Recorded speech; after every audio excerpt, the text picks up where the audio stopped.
Assalamualaikum warahmatullahi wabarakatuh. Welcome back to my channel. Dan hari ini akan membahas mengenai para pemain yang kita udah kenal dari lama guys ya.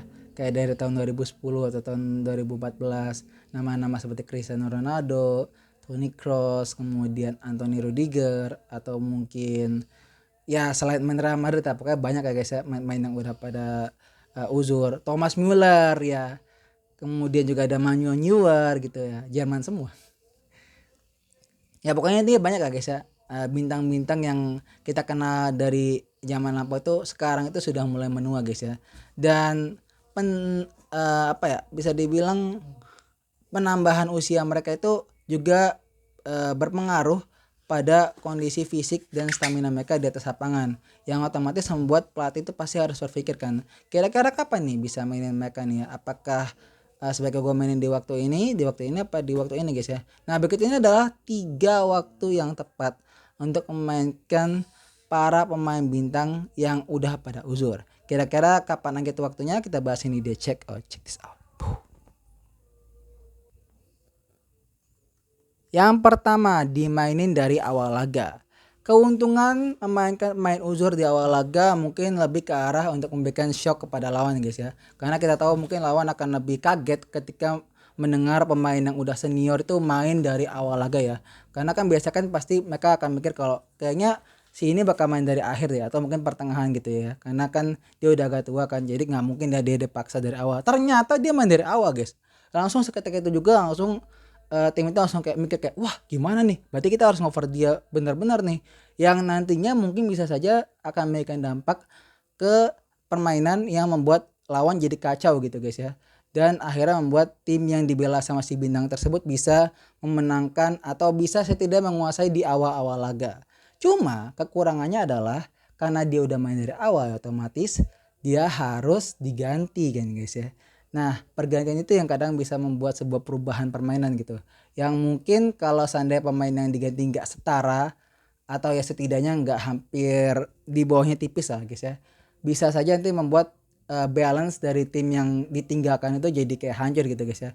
Kayak misalnya awal ini depannya jadi apa lagi tajam-tajamnya lagi nyerang mulu, karena yang diganti itu kelasnya beda jauh, otomatis kayak penyerangan itu jadi kayak kurang gitu ya. Yang tadinya mengandalkan sisi tengah karena si bintang itu seorang striker, dia jadi lebih mengandalkan sisi sayap karena lebih bergantung atau apa ya, lebih bagus di sisi sayapnya sekarang, karena sisi tengahnya jadi kurang karena yang gantiin itu cuma main biasa aja gitu guys. Dan itu ya yang kayak tadi gue bilang bisa membuat balance atau keseimbangan dari tim yang dibela si bintang uzur itu jadi menurun guys, dan bisa menyebabkan kekalahan yang fatal. Kemudian dimainin di akhir laga. Sebenarnya untuk masalah dimainin di akhir laga ini keuntungannya itu cukup besar guys menurut gua, karena ini bisa menjadi semacam kayak mood booster gitu ya untuk tim. Jadi yang awalnya tim itu lagi buntu, susah menyerang, susah nyetak gol atau susah memberikan pressing sama lawan, ketika dimainin pemain yang lebih senior dengan kemampuan yang sudah mumpuni atau bisa dibilang statusnya mega bintang guys ya, otomatis kayak bisa memberikan semangat tambahan gitu guys, kayak wah dia main nih, kita harus lebih semangat lagi, kita harus bisa menekan lawan lebih keras lagi gitu ya, karena dia sudah ada di sini. Dialah sosok yang akan mengubah jalannya laga ketika dia masuk dari menit misalnya mungkin 70 atau mungkin 60.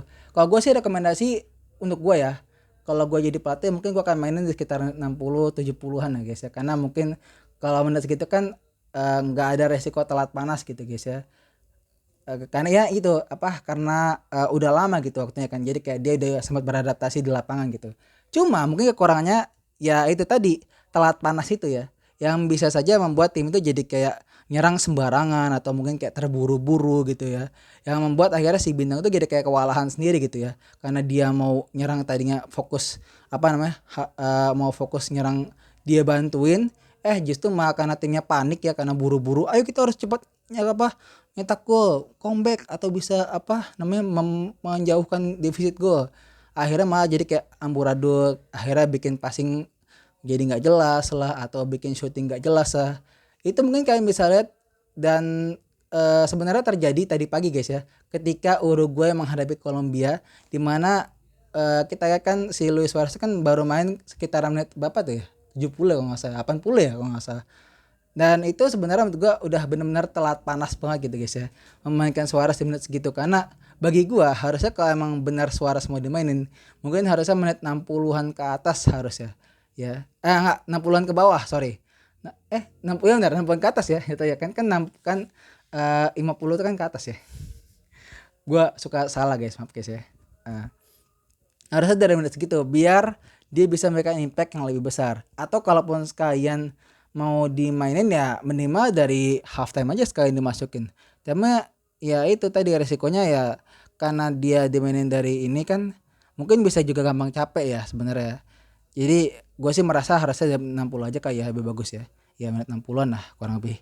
Biar dia nggak tahu telat panas gitu. Karena kalau sampai Sunday Sip main bintang ini juga telat panas, otomatis membuat timnya ya kayak yang tadi gue bilang ya. Jadi kacau dan akhirnya mainnya jadi berantakan semua gitu guys.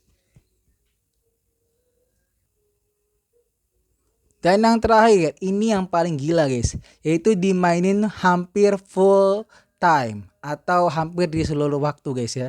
Sebenarnya untuk memainkan atau menjalankan strategi ini, kalian butuh pemain uzur yang punya stamina di atas rata-rata. Misalnya contoh kayak N'Golo Kante atau Cristiano Ronaldo atau mungkin Lionel Messi yang bisa dimainkan hampir 90 menit gitu guys ya. Karena dengan stamina dan kemampuan mereka, nilai tambahnya adalah mereka bisa memberikan tekanan dan juga bisa memberikan motivasi di dalam lapangan lebih lama gitu guys ya, dibandingkan coba dimainin setengah dari babak pertama atau setengah dari babak kedua gitu guys ya. Cuma mungkin kekurangannya itu tadi, karena dia udah tua jadi gampang capek, dan mungkin karena dia juga udah tua jadi ibaratnya kayak apa ya, umpan-umpan atau mungkin syutingnya juga mulai jadi agak mengurang gitu ya, karena kan faktor faktor kelelahan tadi itu guys ya yang bisa mempengaruhi fisiknya dia. Walaupun memang benar tadi gue bilang ya, fisik kan penting, fisiknya penting gitu buat eh, dia terus main di situ. Tapi cuma namanya umur kan nggak bisa dibohongin kan, pasti adalah waktu di mana dia akan menurun gitu kan ya. Mungkin kalau seandainya dia mainin 10 menit ya, dia mungkin bakal menurun tuh sekitar menit 70 sampai 80 gitu ya, mulai turun gitu ya. Dan itu cukup krusial tuh di waktu-waktu segitu tuh. Apakah masih mau dilanjutin sampai 90 menit atau enggak? Karena kalau seandainya nggak bisa ngasih impact ke tim sampai 90 menit kan bisa bahaya kan guys ya.